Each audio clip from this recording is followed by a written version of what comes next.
ವಿಜಯನಗರ ಜಿಲ್ಲೆಯ ಹೊಸಪೇಟೆಯಲ್ಲಿ ವಿಜಯನಗರ ಜಿಲ್ಲೆಗೆ ಪ್ರತ್ಯೇಕ ಮೆಗಾ ಡೈರಿ ಮತ್ತು ಆಡಳಿತ ಕಚೇರಿ ಮಾಡಬೇಕೆಂದು ಸುಮಾರು 3,000ಕ್ಕೂ ಅಧಿಕ ಹಾಲು ಉತ್ಪಾದಕರು ಪ್ರತಿಭಟನೆಯನ್ನು ಮಾಡಿ ಜಿಲ್ಲಾಧಿಕಾರಿಗಳ ಮುಖಾಂತರ ಮುಖ್ಯಮಂತ್ರಿಗಳಿಗೆ ಮನವಿಯನ್ನ ಸಲ್ಲಿಸಲಾಯಿತು.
ಈ ಸಂದರ್ಭದಲ್ಲಿ ಎಂ ಬಸವರಾಜು ಜಿಲ್ಲಾಧ್ಯಕ್ಷರು, ವಿಜಯನಗರ ಜಿಲ್ಲಾ ಹಾಲು ಉತ್ಪಾದಕರ ಸಹಕಾರ ಸಂಘಗಳ ಹಿತರಕ್ಷಣಾ ಸಮಿತಿ ಮಾತನಾಡಿ, ವಿಜಯನಗರ ಜಿಲ್ಲೆಗೆ ಪ್ರತ್ಯೇಕ ಒಕ್ಕೂಟ ಮತ್ತು ಆಡಳಿತ ಕಚೇರಿ ಸ್ಥಾಪನೆಯಾಗುವವರೆಗೂ ನಾವು ಹೋರಾಟವನ್ನು ನಿಲ್ಲಿಸುವುದಿಲ್ಲ.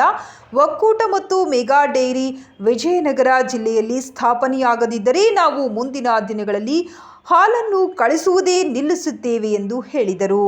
ಈ ಸಂದರ್ಭದಲ್ಲಿ ಅಖಿಲ ಕರ್ನಾಟಕ ಕಿಸಾನ್ ಜಾಗೃತಿ ಸಂಘದ ರಾಜ್ಯಾಧ್ಯಕ್ಷರಾದ ಎಂ ಪ್ರಕಾಶ್, ಜಿಲ್ಲಾಧ್ಯಕ್ಷರು, ಜಿಲ್ಲಾ ಉಪಾಧ್ಯಕ್ಷರು ಹಾಗೂ ವಿವಿಧ ಗ್ರಾಮಗಳ ಘಟಕಗಳ ಅಧ್ಯಕ್ಷರು, ರಾಯಚೂರು, ಬಳ್ಳಾರಿ, ಕೊಪ್ಪಳ ಹಾಲು ಒಕ್ಕೂಟದ ನಿರ್ದೇಶಕರಾದ ಹೆಚ್ಚು ಮರಳಸಿದ್ದಪ್ಪ, ಶ್ರೀಕಾಂತಪ್ಪ ಐಗೋಳ, ಚಿದಾನಂದ ಅಡಗಲಿ ಸುಮಾರು 3,000 ಸಂಖ್ಯೆಯಲ್ಲಿ ಹಾಲು ಉತ್ಪಾದಕರು ಸೇರಿ ಜಿಲ್ಲಾಧಿಕಾರಿಗಳ ಮುಖಾಂತರ ಮುಖ್ಯಮಂತ್ರಿಗಳಿಗೆ ಮನವಿಯನ್ನ ಸಲ್ಲಿಸಲಾಯಿತು.